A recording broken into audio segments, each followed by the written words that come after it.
Hello दोस्तों, नमस्कार। मैं अंकित शर्मा आपके अपने यूट्यूब चैनल अंकित एजुकेशन में आपका हार्दिक स्वागत करता हूं। तो कैसे हैं आप सब लोग? उम्मीद करता हूं आप सब लोग अच्छे होंगे, सुरक्षित होंगे, अपने घर पर होंगे और पढ़ाई को अच्छे से कर रहे होंगे। जैसे कि आप लोग देख पा रहे हैं, जो आज हमारा कॉन्स्टिट्यूशन असेंबली का 4th लेक्चर है। इससे पहले 3 लेक्चर हो चुके हैं, ठीक है। अभी तक जिसने वो लेक्चर नहीं देखे हैं तो प्लीज़ उनको लेक्चर को देख लें, ठीक है, क्योंकि आप बीच में से पढ़ेंगे कुछ समझ में नहीं आएगा। आप शुरू से पढ़िए, स्टार्टिंग से पढ़िए, ठीक है। तो आज हम अपने फाइनल टच की तरफ है। आज शायद हमारे टॉपिक कंप्लीट हो जाए, तो शायद नेक्स्ट लेक्चर में आपका प्रीएम्बल स्टार्ट हो, ठीक है। उससे पहले क्या करना है आपको, वीडियो को जितना ज़्यादा हो सकता है शेयर करिए सब जगह, ठीक है। अपने दोस्तों को भेजिए, जहाँ पे भी आप भेज सकते हैं सेंड करिए उसको, ठीक है।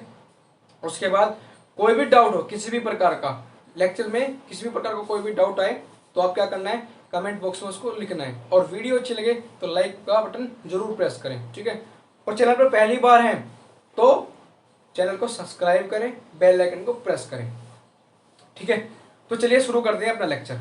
देखिए, जैसे कि आपको मैंने बताया था शुरू में पहली क्लास में, कैबिनेट मिशन आया, 3 सदस्य आए। संविधान सभा में कितने मेंबर आए? 389 मेंबर आए। 389 मेंबर में से मुस्लिम लीग के कितने थे, ठीक है, और देसी रियासतों कितने आए, ब्रिटिश फ्रांस से कितने थे। उसके बाद हमने देखा BN राव के बारे में पढ़ा, डॉक्टर भीमराव अम्बेडकर के बारे में पढ़ा। कुछ इंपॉर्टेंट फैक्ट, जैसे कितनी महिलाएं थी, कुल महिला की बात करें तो कुल महिला 15 थी। पहली बैठक में कितनी महिलाएं थी, ठीक है, अंतिम में कितनी महिलाएं थी। तो इस तरह के जितने, पहली मुस्लिम, इसमें एकमात्र मुस्लिम महिला कौन सी थी? बेगम मैयाज रसूल, जिनका नाम था, वो मुस्लिम लीग से थी। तो इस तरह के जितने भी क्वेश्चंस बनते थे वो हमने सारे देखे। अब कुछ इंपॉर्टेंट फैक्ट जो वन लाइनर क्वेश्चन बनते हैं, जो बन सकते हैं, तो आपके कथन निष्कर्ष में भी क्वेश्चन पूछ सकता है, उस तरह के बाद हम चलते हैं। जैसे आपसे पूछेगा, अच्छा, जो इसकी अंतिम बैठक हुई थी, संविधान की अंतिम बैठक कब हुई थी? 24 जनवरी 1950। क्वेश्चन यहां से पूछ सकता है आपको, जो हमारे संविधान की जो बैठक हुई थी 24 जनवरी 1950 को, इसमें कितने लोगों ने हस्ताक्षर किए? तो बात करें, 284 लोग उपस्थित थे उस दिन। कब? जिस दिन हमारा संविधान की ये अंतिम बैठक थी 24 जनवरी 1950 को। कितने लोग उपस्थित थे? 284। अब 284 लोगों ने दोनों भाषाओं में अपने में क्या किया? हस्ताक्षर किए, हिंदी में भी और इंग्लिश में भी, ठीक है। आपसे ये भी पूछ सकता है कि संविधान पर पहले हस्ताक्षर करने वाला कौन बना, अंतिम कौन है? इस तरह के क्वेश्चंस क्या आपके इंटरव्यू में पूछे जा सकते हैं। आप किसी भी स्टेट का या सेंटर का कोई इंटरव्यू दे रहे हैं तो आपसे पूछ सकता है वहां पे क्वेश्चन कि जो हमारा संविधान बना था उसमें पहले सदस्य कौन थे जिन्होंने उस पर हस्ताक्षर करे। तो मैं बता दूं, पहला जो हस्ताक्षर आया था वो पंडित जवाहरलाल नेहरू ने किया। पहला हस्ताक्षर पंडित जवाहरलाल नेहरू ने किया, लेकिन जो अंतिम था, लास्ट सिग्नेचर, वो किसका था? डॉक्टर राजेंद्र प्रसाद। किसका?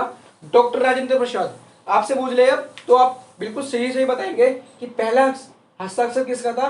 पंडित जवाहरलाल नेहरू का। अंतिम किसका था? डॉक्टर राजेंद्र प्रसाद जी का, ठीक है। इतना क्लियर है। चलिए आगे चलते हैं। अच्छा, क्वेश्चन एक आपसे क्या पूछ सकता है? क्वेश्चन इंटरव्यू की, इस तरह के जो क्वेश्चन बनते हैं वो इंटरव्यू में बनते हैं बेसिकली। क्या? कि जिस दिन हमारा देश आजाद हुआ था, कब? 15 अगस्त 1947 को। तो क्या हुआ था? 2 पार्ट्स में डिवाइड हुआ था, पहला भारत, दूसरा पाकिस्तान। तो कुछ मेंबर जो थे मुस्लिम लीग के तो वो पाकिस्तान में चले गए थे, लेकिन जो बाकी मेंबर थे वो इंडिया में रहे थे, ठीक है। तो आपसे पूछ सकता है कि जिस दिन भारत आजाद हुआ था उस दिन संविधान सभा में कितने सदस्य उपस्थित थे या कितने सदस्य रह गए थे? क्या पूछेगा कि जिस दिन भारत आजाद हुआ, ठीक है, जिस दिन भारत आजाद हुआ उस दिन भारत में संविधान सभा जो थी उसमें कितने सदस्य थे? तो याद करेंगे 299। कब थे? 15 अगस्त 1947 को। 15 अगस्त 1947 को कितने मेंबर थे? 299। एक बात तो आपकी ये है, ठीक है। इसमें से जो भी आपको नोट कर सकते हैं उसको नोट करिए, स्क्रीनशॉट भी ले सकते हैं। मैं साइड हट जाता हूँ, लीजिए। चलिए अब कुछ, अच्छा ये आज का जो क्लास होगी, आज का जो सेशन होगा वो बहुत ही इंपॉर्टेंट होगा। वो कैसे कि आपको मैं आज ऐसी ऐसी जानकारी दूंगा, आपके इंटरव्यू के क्वेश्चंस बिल्कुल सिंपल हो जाएंगे। ठीक है, आप कहोगे कि ये तो हमने पढ़ रखे हैं। ठीक है, अब देखिए मैंने बताया, अच्छा आपको एक बात पता है कि हमारे जो संविधान है उसका शीर्षक क्या है? शीर्षक मतलब टाइटल। ये हमारा संविधान है। जैसे आप कोई भी आप क्लास में आपने देखा होगा, साइंस में या सोशल साइंस में आप पढ़ते हैं तो एक टाइटल मिलता है ऊपर। ठीक है, ये जो टाइटल होता है, ऐसे ही हमारे भारत के संविधान का क्या क्या टाइटल है?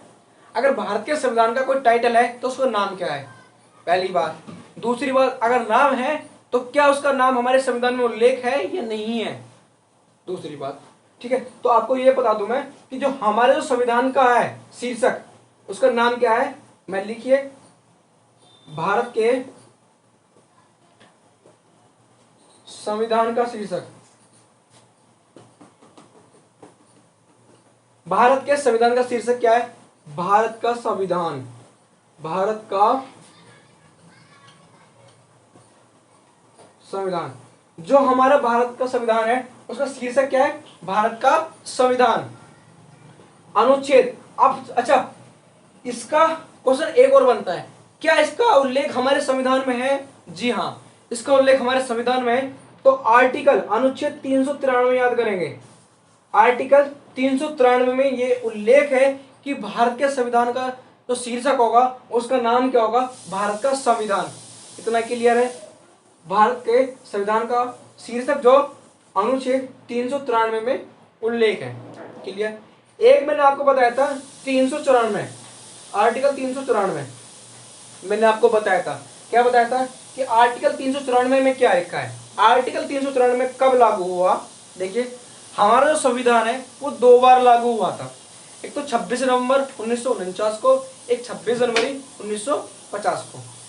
26 नवंबर 1949 को जो हमारा संविधान लागू हुआ था, उस दिन हमारे 15+1 आर्टिकल्स लागू हुए, मतलब 16 अनुच्छेद हमारे लागू हुए। 15 तो आपके नॉर्मल थे। जो ये एक था, ये था 394। अब 394 में क्या लिखा था?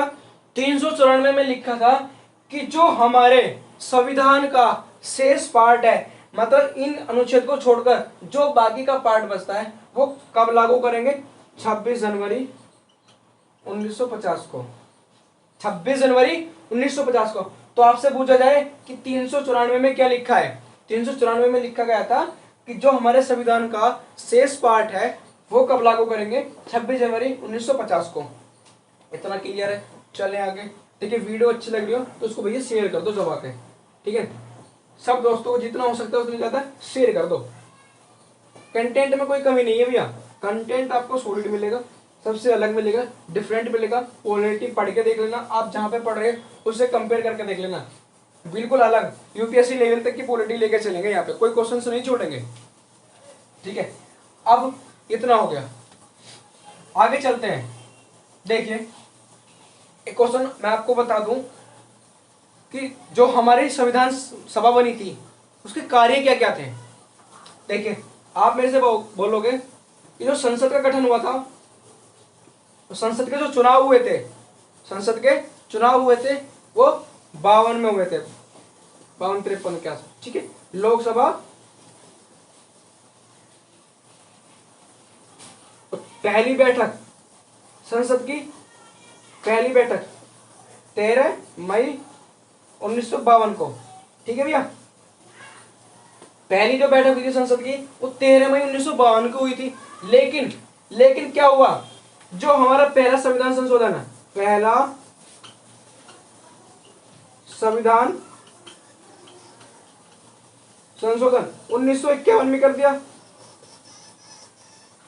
पहला संविधान संशोधन 1951 में, लेकिन जो पहली बैठक हुई संसद की वो 13 मई 1952 में। अब आप मेरे से कहोगे कि कुछ समझ में नहीं आ रहा, इसका बैठक संशोधन से और बैठक से क्या मतलब, क्या है इसका? देखिए, मैं आपको बता दूं, जो हमारे संविधान में संशोधन करती है वो संसद करती है। ठीक है, और संसद की जो गठन हुआ था वो तो 1952 में हुआ था, लेकिन अमेंडमेंट तो 1951 में हो गया। ऐसे कैसे हो गया? तो देखिए मैं आपको बता दूं, जो हमारी संविधान सभा बनी थी उसमें 2 सदस्य थे, 2 कार्य थे उसके। सदस्य कौन से थे? देखिए, संविधान सभा। अब जो क्वेश्चन बनने वो थोड़े लॉजिकल क्वेश्चन है, थोड़े समझने वाले क्वेश्चन है। देखिए, संविधान सभा के 2 कार्य थे। पहला काम था संविधान का निर्माण करना।